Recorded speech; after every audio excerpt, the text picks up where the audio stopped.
Welcome back to the channel. Today we're diving into something fundamental in health informatics, healthcare data. Simply explained, where it comes from, where it looks like, and what it's so messy. If you're new to health informatics, data science, or healthcare analytics, this video will give you a clear, simple overview of the major data sources you will work with. So let's get started. When we talk about healthcare data, we're not just talking about medical charts. Healthcare data comes from many different sources, as you can see from the slides. It includes clinical, administrative, public health, and even consumer devices. This includes the two main type of data that I will be going through from this video, which is one, EHR, which stands for Electronic Health Records, and claims. Each source has its own strength, limitation, and level of reliability. Understanding these differences is the first step in becoming confident with healthcare datasets.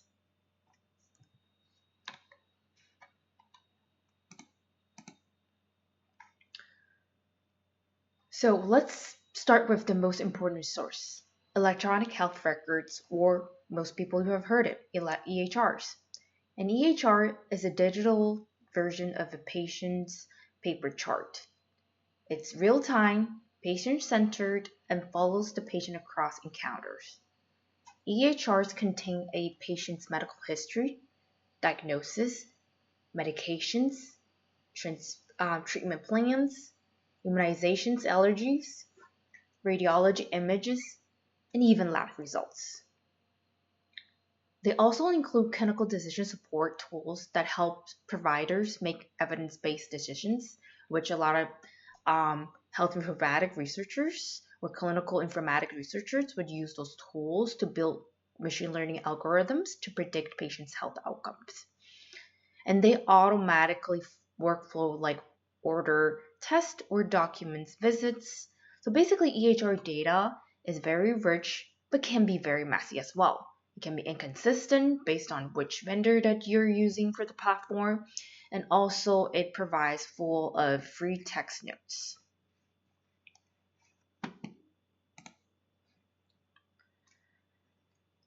And this one that we talked about earlier as well. So now look at claims data. We have claim data, also known as administrative data. Claims are generated for billing, not clinical care. They include information on appointments, procedure, diagnosis, and insurance details. So after you've been seen by doctors, when you go to your patient portal, sometimes you would see a section where it gives you a codes of information why you're here and how much it would cost. So those information, we would call it claims. So the biggest advantage of claims data is scale. Claims data's database cover millions of patients, which makes them incredibly useful for studying rare diseases or population-level traits. But the downside is because claims are created for billing, not accuracy. They can include errors, unnecessary tests, upcoding, or even services that weren't actually provided. So claims data is powerful, but must be used carefully.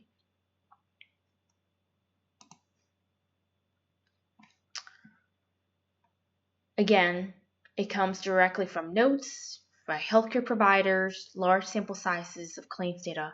Researchers can analyze groups of patients with rare illness, and a lot of time those claim data are valuable, but they're not publicly available, which means you would have to pay in order to have access to it.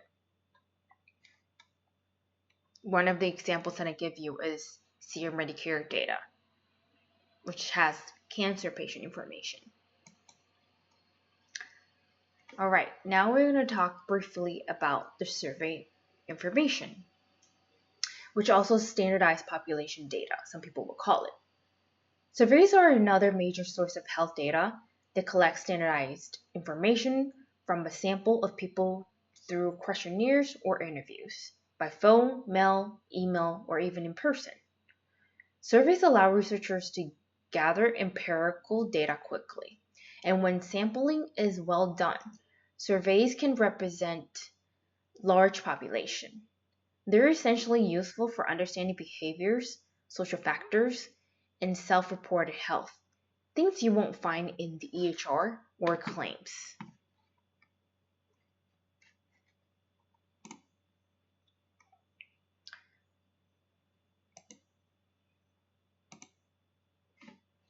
Surveillance, which some people call ongoing monitoring, public health surveillance. Public health surveillance is the ongoing systematic collection and analysis of data to prevent and control diseases. It's most commonly associated with infection disease. Think of like CDC, WHO, and outbreak monitoring. Surveillance systems help detect trends, identify outbreaks early, and guide public health responses.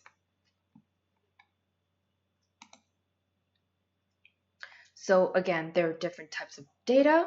There's electronic health records that we talked about, surveys, registry, report, web, Excel spreadsheets, and so on. That means healthcare data also comes from different shapes and formats. So it could have different dimensions. So different types of data formats mostly categorized as structured data versus unstructured data.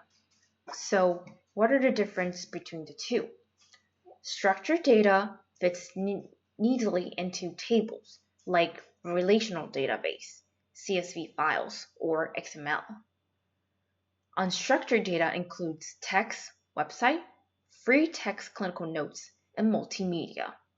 So healthcare has a lot of unstructured data, especially physician notes, because it's really hard to categorize what physician would be taking notes about this specific patients. Different doctors might document it differently about the patient's symptoms. So it's hard to make it structured, so it will categorize as unstructured data. This is where natural language processing becomes important in order to find the patterns, in order to be able to categorize on behalf of humans' behavior. So again, we talked about earlier, structure could be in a table or text file, XML. Unstructured can also be text file, but hard to categorize. So what does it tell us? It means healthcare data is notoriously messy. It contains noise, missing values, inconsistencies, and errors. That's why data preprocessing is such a critical step in any projects. Oftentimes, when people are talking about coding, codings are important. One of the things that takes up most of the time is actually preprocessing. How do you organize it? How do you categorize it? How do you code race, ethnicity? Is it number 1 or 2? Because data sometimes need to convert it into integers. So how do you transfer the text format into integers would take up a lot of time. How do you deal with missing information?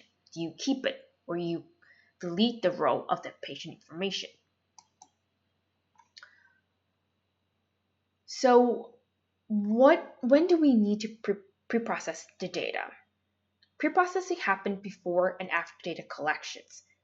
Before, we integrated data from multiple sources. As we talked about earlier, healthcare data can come from various ways. So when it comes all together, how do we clean it? Is one question. And even after we clean it, we have to transform, reduce, desensitize, and not normalize the data before we even take it into the actual analysis phase.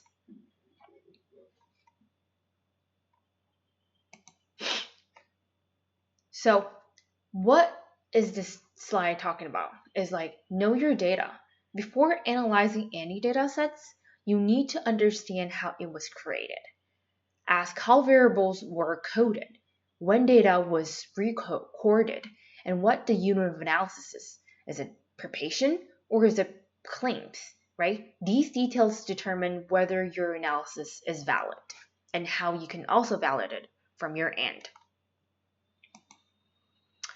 And here are some public data sets which are mostly freely available as of now, as of today, that I believe it's still freely accessed. I don't know when you're going to have access. They might change a policy where you have to pay a version, but as of today, when I'm recording it, it's still freely available. And that's what I was talking about. You can look into what healthcare data looks like. Although there are some data that are not publicly available, such as your Medicare, which you have to pay for it in order to have access to it because it is a claim data.